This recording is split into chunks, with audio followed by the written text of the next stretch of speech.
Hello everyone, welcome to MSC education YouTube channel. दोस्तों, आज की इस वीडियो में हम सेम डिज़ाइन बनाएंगे जैसा कि आपको नज़र आ रहा है। ये मैंने गूगल से एक इमेज डाउनलोड की है, जो इस्लामिक एक पैटर्न नुमा है। मैंने पेन टूल लिया है। पेन टूल लेने के बाद ऊपर जो फिल और जो स्ट्रोक्स है उसको मैंने चेंज किया। जो स्ट्रोक था मैंने रेड लिया ताकि मुझे अपनी लाइनें साफ़ नज़र आए। तो इसी तरह जहाँ जहाँ मुझे जो नोट्स नज़र आते हैं, जहाँ पर मुझे एजेस बनाने हैं, वहाँ पर मैं क्लिक करता हुआ जाऊँगा। इस क्लास में आपको ये समझ में आएगा कि आप एक डिज़ाइन की कॉपी कैसे बना सकते हैं। यानी सेम अगर आपको असल फाइल में चाहिए वही डिज़ाइन आप फ़ोटोशॉप में बनाना चाहते हैं तो कैसे बनाएंगे। इसको क्रिएटिव माइंड डिज़ाइन नहीं कहा जाएगा, बल्कि एक डिज़ाइन की कॉपी बनाना। इसी से आप फिर आगे जाके सीख सकते हैं कि अपने ख़ुद के डिज़ाइन कैसे बना सकते हैं। यहाँ से आपको एक्सपीरियंस हो जाता है। तो यहाँ पर देख सकते हैं मैंने यहाँ से जो डायरेक्ट सिलेक्शन टूल लिया है वही लिया है, और जहाँ पर मैंने क्लिक करके एक डॉट्स बनाया था उसी पर मैं क्लिक करके उसको अपने हिसाब से सेट कर रहा हूँ। यानी उसी को एजेस पे सेट कर रहा हूँ मैं, ताकि हमारी ये सेटिंग सही बैठ जाए। अब मैंने क्या करना है कि इसी जो हमारी देख सकते हैं कि सबको मैं सेंटर में लाने की कोशिश कर रहा हूँ, और बिल्कुल सेम डिज़ाइन हम बनाएंगे। और एक ही शेप मैंने बनाया, जिसके आप देख सकते हैं कि 4 एंगल्स हैं। और उसके बाद यहाँ पर आके मैंने इसकी जो लाइन की जो टेक्निक्स थी वो मोटी कर दी।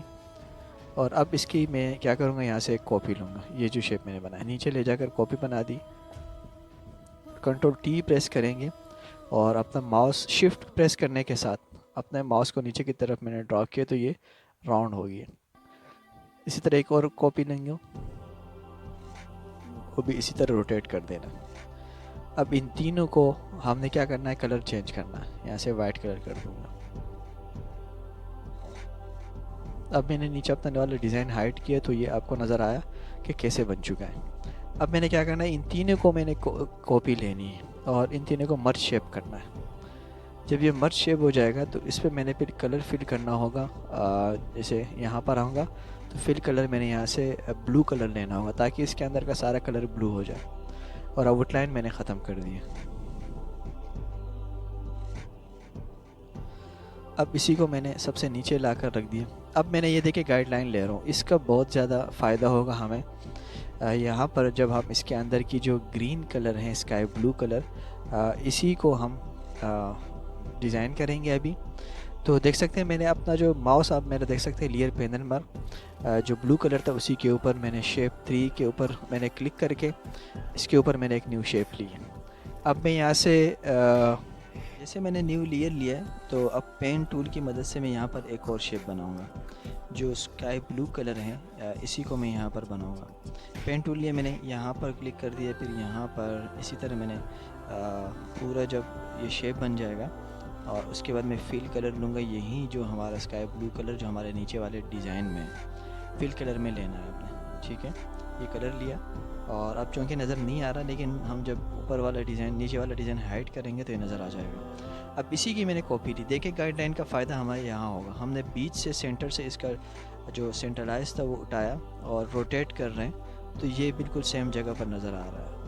तो अब आप देख सकते हैं, लेकिन नज़र अब नज़र आएगा। देखिए मैंने हाइड कर दिया अपना डिज़ाइन, इसी की मैंने एक और कॉपी ली और इसी की देखिए अगर आप अपनी जगह पर रोटेट कर रहे हैं तो वहीं पर ये गुम जाता है। तो इसलिए ज़रूरी है कि इसका सेंटर उठा के आपने अपने पूरे डिज़ाइन के सेंटर में लाना होगा, तब जाकर ये सही जगह पर बैठेगा। ये किसी भी जो आपका इस तरह का राउंड डिज़ाइन होता है, आप हर चीज़ को रोटेट करना चाह रहे हैं बिल्कुल एग्जैक्ट जगह पर, तो उसके लिए आपको ज़रूरी ये होता है कि आप पूरे डिज़ाइन के सेंटर अपने पहले मालूम करना होगा। उसी को जब आप मालूम करेंगे तो उसी हिसाब से अपने डिज़ाइन को रोटेट करेंगे, जैसे कि आपने अभी देखा। कोई भी जब शेप में रोटेट कर रहा हूँ तो उसके सेंटर को मैं अपने डिज़ाइन के सेंटर में ले जाता हूँ।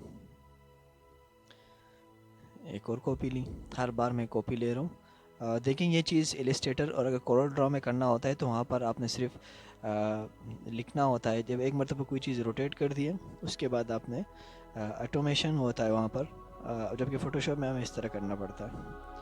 अब देखें इसका जो ब्लू कलर है साइडों से अगर मैं इसी शेप को बढ़ाऊंगा तो ये अजीब सा लग रहा है। तो मैंने क्या करना है, इसकी आउटलाइन जो हमने शेप मर्ज किया था उसकी आउटलाइन मैंने लेनी है। आउटलाइन को आउटसाइड करना है यहाँ से। देखिए मैंने आउटसाइड कर दिया, तब आपको हमारे डिज़ाइन के सारे एजेस पर ब्लू ब्लू कलर नज़र आएगा। इसको आप बढ़ा भी सकते हैं, तो देखिए खूबसूरत हो गया। जो हमारा असल डिज़ाइन था उसमें भी आप देख सकते हैं यही कलर था। अब देखिए जो हमने जो ब्लू कलर, जो स्काई ब्लू कलर लिया था, उसी को आप चेंज भी कर सकते हैं। इसे कहते हैं वेक्टर फाइल, और असल ओरिजिनल फ़ाइल होती है ये। पिक्सल्स पे हमने काम नहीं किया बल्कि वेक्टर पर ही किया। अच्छा, अब हमारा ये वाला जो कॉर्नर्स है इसको हम बनाएंगे। इसको मैंने पेन टूल की मदद से पहले से बना चुका हूँ। अलबत्ता इसमें हम कलरेशन करेंगे, यानी इसमें हम कलर फिल करेंगे और जो आउटलाइन होगा उसको बनाएंगे।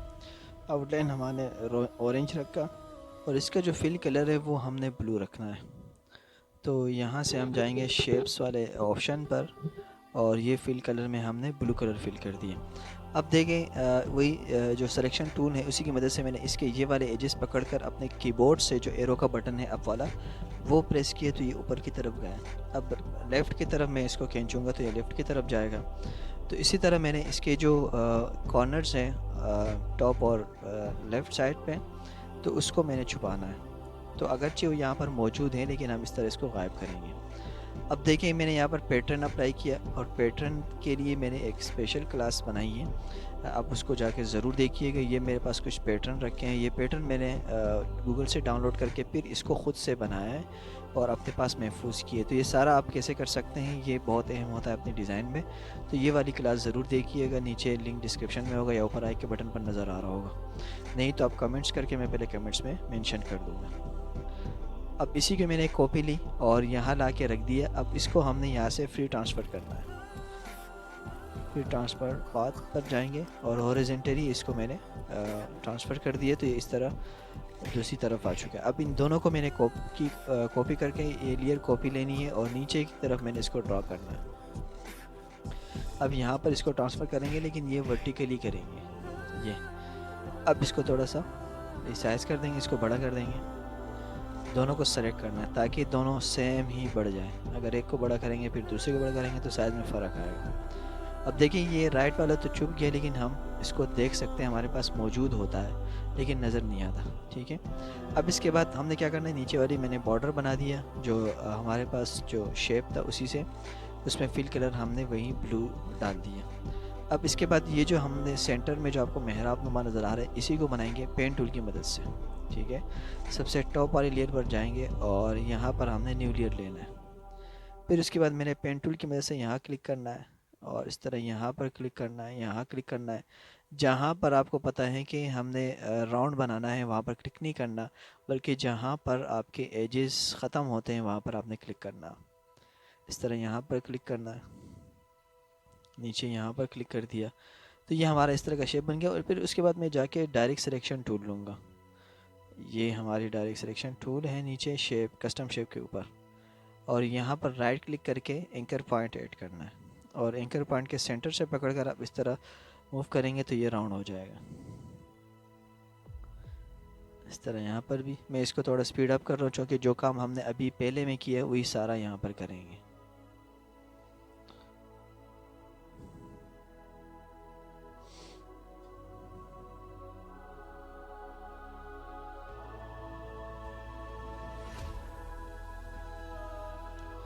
अब इसमें मैंने कलर ब्लू करना है और इसकी जो थिकनेस है उसको बढ़ानी है। 3 के बजाय 6 या 8 कर दिया।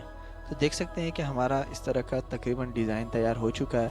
और देखें कोई भी डिज़ाइन अगर इस तरह शेप बनानी हो तो उसकी जो लाइन होती है वो आपने सेंटर से ही लेनी है। जैसे कि आप देख सकते हैं मैंने इसके ऊपर प्रॉपर्टी बार में रखकर इसको सेंटर कर दिया, अंदर फिल कलर मैंने वाइट कर दिया।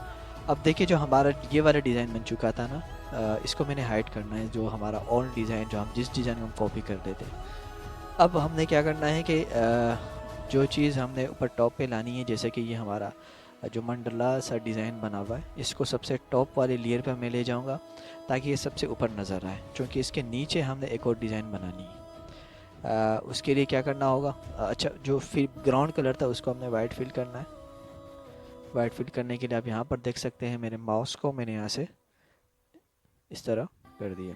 वाइट फिल करने के लिए कंट्रोल या अल्टर बैक स्पेस प्रेस करेंगे कीबोर्ड से, तो ये जो कलर आपका बैकग्राउंड या फोरग्राउंड पे होगा, जो बैकग्राउंड पे होगा वो इस तरह फिल हो जाएगा।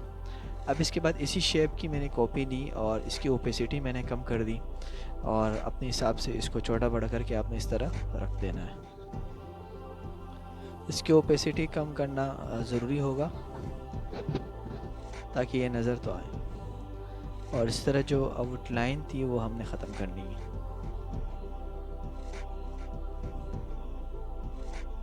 ये 2 ग्रुप बन चुके हैं। एक ग्रुप हमारे ऊपर जो कस्टम शेप था उसी का था। अच्छा देखें, मैं इसको नीचे वाली लेयर पर ले जा रहा हूँ। उसकी वजह ये है कि ये जो हमारा मेहराब वाला बना हुआ है डिज़ाइन बीच में, इसकी बैक पे मैंने इसको करना है ताकि ये ऊपर नज़र ना आए। तो यहाँ पर हमने करना होगा लेयर के नीचे ले जाना है। तो लेयर पैनल पे जो हमारे लेयर्स हैं इसको इस तरह ऊपर कर दिया और वो ग्रुप नीचे खुद ब खुद चला गया। तो इसका मतलब ये हुआ कि वो लेयर बैक पे चला गया और नज़र नहीं आ रहा। तो उम्मीद करते हैं कि दोस्तों ये वाली ट्यूटोरियल आपको समझ आ गई होगी कि किसी भी डिज़ाइन को आप कॉपी कैसे कर सकते हैं। और इसी तरह अगर कोई मंडला सा डिज़ाइन आपने फ़ोटोशॉप में बनाना है तो वो आपको समझ आ गया होगा। इस तरह हमारी एक और ट्यूटोरियल है कि मंडला डिज़ाइन कोलोरेड्रा और फ़ोटोशॉप में कैसे डिज़ाइन करते हैं। तो एक ही चीज़ हमने कोलोरेड्रा में बनाई है, फ़ोटोशॉप में बनाई है, वो वीडियो ज़रूर देखिएगा। एंड में आपको स्क्रीन पर नज़र आ रहा होगा, उस वीडियो को आप ज़रूर वॉच करें, बहुत ही इंटरेस्टेड है। तो उम्मीद करते हैं कि आज की ये वाली वीडियो आपको पसंद आ गई होगी। तो प्लीज़ चैनल को सब्सक्राइब करें, वीडियो को लाइक करें। Thank you for watching.